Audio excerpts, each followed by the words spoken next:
Mr. Barr, my mom's not home. Actually, I wanted to see you. Me? May I come in?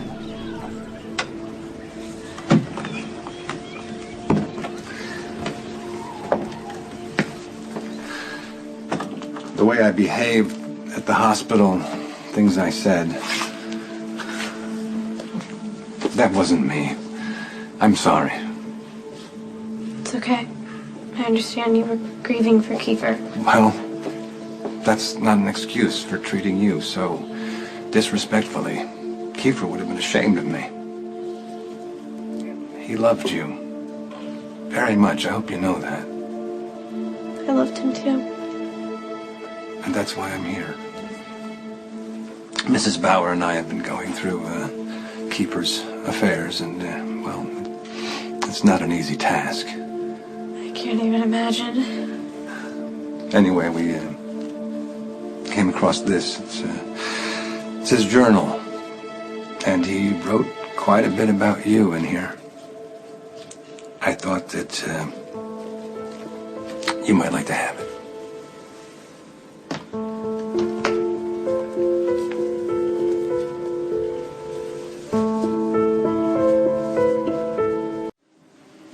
I have to admit that when you and Kiefer started getting serious, my wife and I became a little concerned. You know, we thought that Kiefer was too young. You know, that he had too many things to do to have such intense feelings for a girl. But we came to realize what an extraordinarily mature and accomplished young man we had raised. Kiefer was handling it all. Studies, sports, and his relationship with you.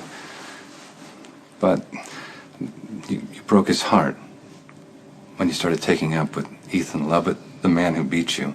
I don't blame you. I don't blame you. I know your mother has been pressuring you to say that it was Kiefer who was hitting you. But sometimes it's hard to stand up and do the right thing, especially when you have a parent who's telling you something completely different. My mom didn't pressure me. All the evidence after your first attack pointed to Ethan, and that same night, you and Ethan had a very public altercation, and he even manhandled you. Maybe Kiefer found out. No, it wasn't like that. After your second attack, you called Kiefer for help. And he got into his car. He was probably furious. I know Kiefer, he's probably started speeding, and that's what made him drive off the road. But he got out of the car, Christina. He kept walking to get to you. And that's when your mother hit him with her car. Mr. Bauer, you've got it all... Christina, I understand. I understand your impulse to defend your mother. Of course. But you know who really needs your defending right now? It's the boy who can't speak for himself anymore. Kiefer. He used to call you Kay, right? I know my son would want his Kay to stand up for him right now. I don't like saying bad things about Kiefer. I loved him. I really did. But I'm not lying. Ethan never hit me. It was always Kiefer. That just doesn't make sense, my dear. You know, why would you stay with the boy who was hurting you? I know what's going on. Kay, I understand. You're making up stories because your mother is pressuring you to do that, but I don't hold it against you. As a matter of fact, I want you, I need you to please come to Kiefer's memorial. I wasn't sure I'd be welcome. Are you kidding? I want you to stay with the family. What are you doing here? You are not allowed to speak to my kid. I told you that. Are you okay? All right, will you do me a favor and just go hang out in your room for a minute while I talk to Mr. Bauer in private? Okay. You were wrong about a lot of things. But one thing you were right about is that I did love him. And I'm really sorry he's gone.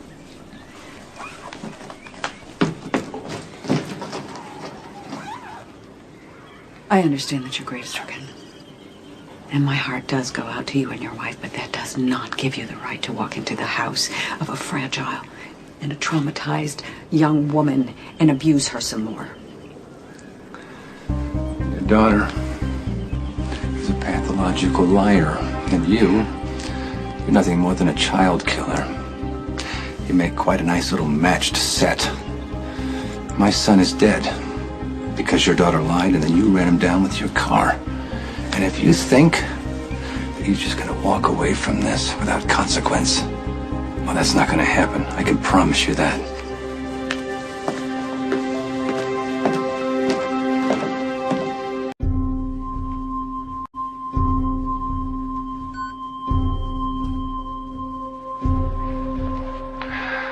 My son, Kiefer, is dead. Why did he die? Who killed him, and how should they be punished?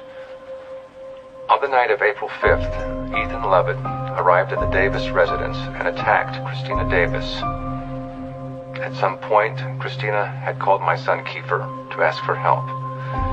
Kiefer was on his way to Christina's house when he lost control of the SUV he was driving and ran it off the road. The damage to the car made it undrivable, and Kiefer continued on foot.